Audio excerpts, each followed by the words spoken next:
But this used to, until we came along, this used to be a Democrat state, and then we turned it. Barack Hussein Obama, have you heard of him? He won both times, didn't he win both? He won twice, Barack Hussein Obama, wonderful president, really brought people. And President Biden and Vice President Harris were down there meeting with local officials and comforting families, asking how they could help. And Donald Trump at a rally just started making up stories about the Biden administration. This was supposed to be easy fuel for Trump. A quick jab at Obama, the crowd cheers, the cameras roll, and the usual chaos begins.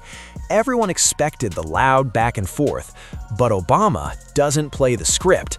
He responds with one calm, perfectly timed sentence, and suddenly the whole moment flips. The silence afterwards says more than any argument ever could. Stay with us because the power shift happens fast. But Barack Obama won twice, and so everyone said, well, Iowa, they had this down as not winnable, and we won in a landslide. 3 times we won in a landslide. So. And siphoning off aid to give to undocumented immigrants just made the stuff up. Everybody knew it wasn't true. When did that become okay?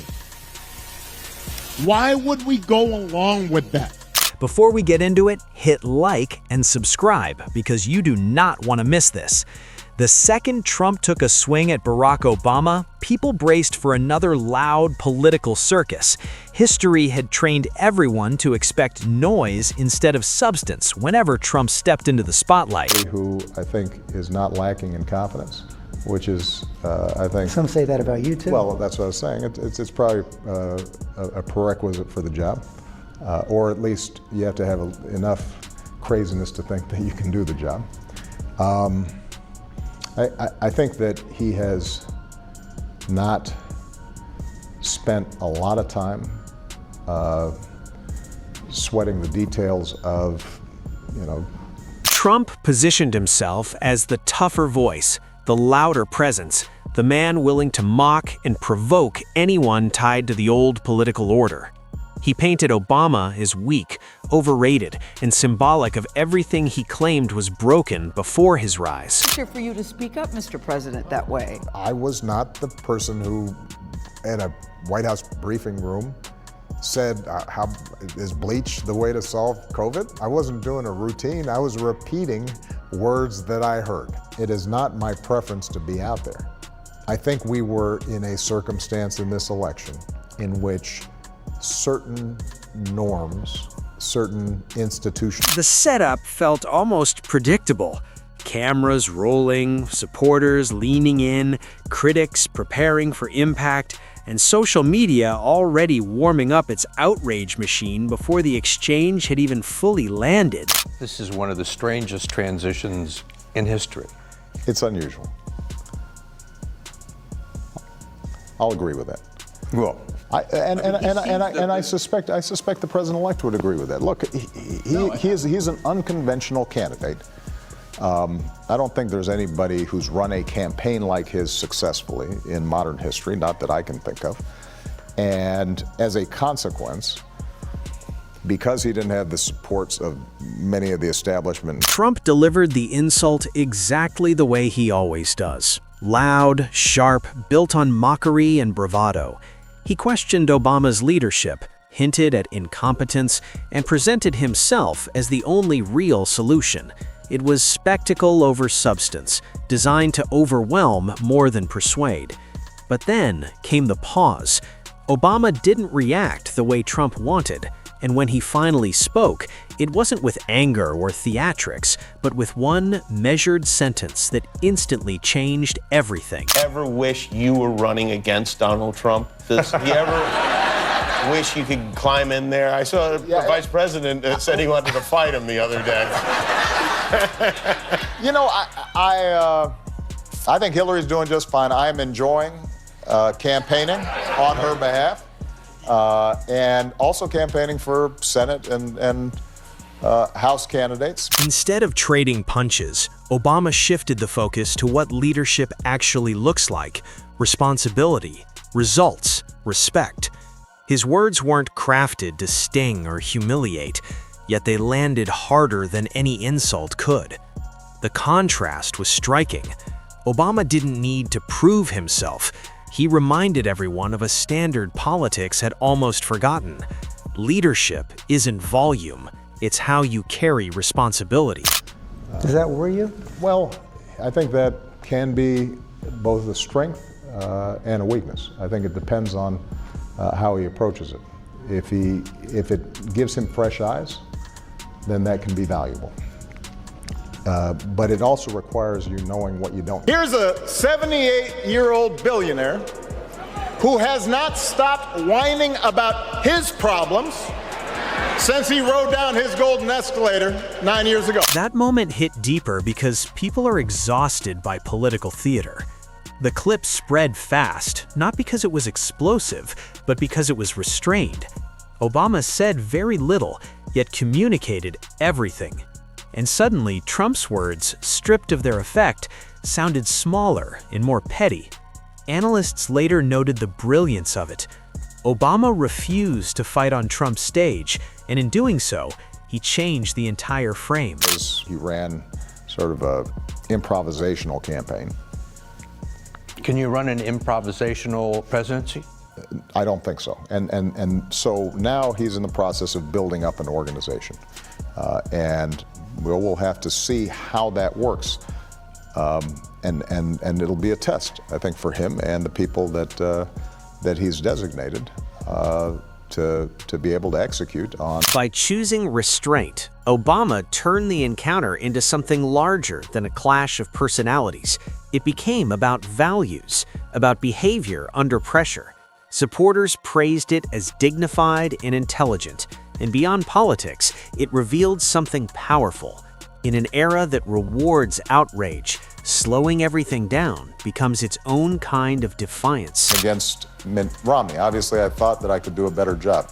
But they're both honorable men, and if they had won, then I wouldn't worry about the general course of this country. I think Republicans and Democrats have some fierce disagreements, and that's how democracy works. We're a big, diverse country, and sometimes it's going to be contentious and noisy. But what we haven't seen before, I think, is somebody questioning the integrity of elections. Trump's insult was meant to dominate the conversation, but it faded almost instantly behind Obama's steadiness. The moment wasn't remembered for the attack, but for how it was handled. That's why it stuck. Strength doesn't always roar. Sometimes it shows up as patience, and that quiet reversal demonstrated how fast control shifts when someone refuses to play the expected role. People voted for Donald Trump. What does that say to you about the state of this country? Well, what it says is that we are still deeply divided. The power of that alternative worldview that's presented in the media that those voters consume, it carries a lot of weight. Are you worried about that? Yes. It's very hard for our democracy to function if we are operating on just completely different sets of facts. What made this resonate was how universal it felt. Teachers, managers, parents, leaders of every kind saw the lesson instantly. Calm isn't weakness. Restraint isn't surrender. Under the brightest spotlight, Obama showed that controlled words can redirect an entire situation more effectively than impulsive insults ever could. The question is, how much responsibility do you accept for that reservoir of feeling in the country that's propelling that sort of candidate? And a couple of weeks ago, you told Matt Lauer that Donald Trump would not win the presidency. Do you now think that he will not win the nomination as well? And what about Rubio and what about Cruz?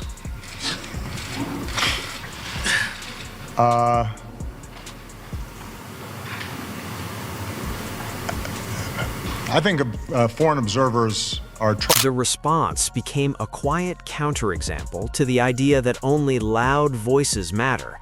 Trump tried to dominate through spectacle.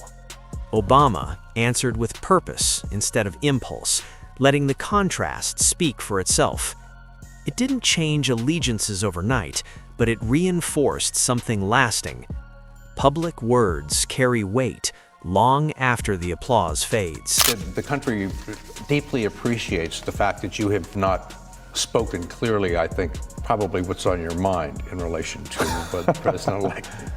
But well, the people have spoken. And I don't want to try. And I don't want people to think that we're condemning Donald Trump. But as you said earlier, it's unusual. He seems to have spent a good deal of his time sending out tweets that the United States must strengthen and expand its nuclear ability. The moment also exposed how easily politics derails when insults become currency.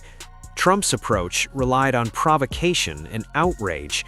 Obama's approach redirected attention back to substance without demanding it. Watching those two philosophies collide made the difference impossible to ignore. One thrives on reaction, the other on restraint. Seen before, I think, is a politics based on putting down, in very explicit terms,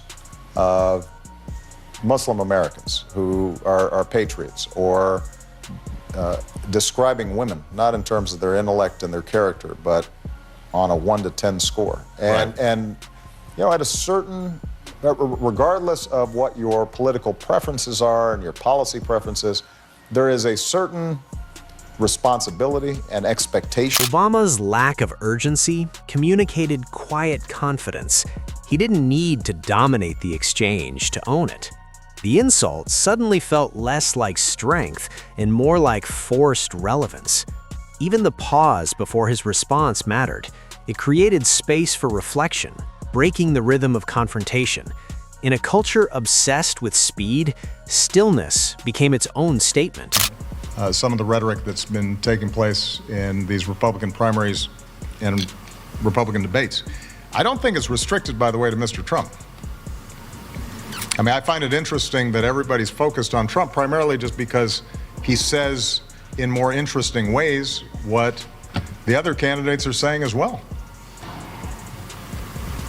And so he may up the ante.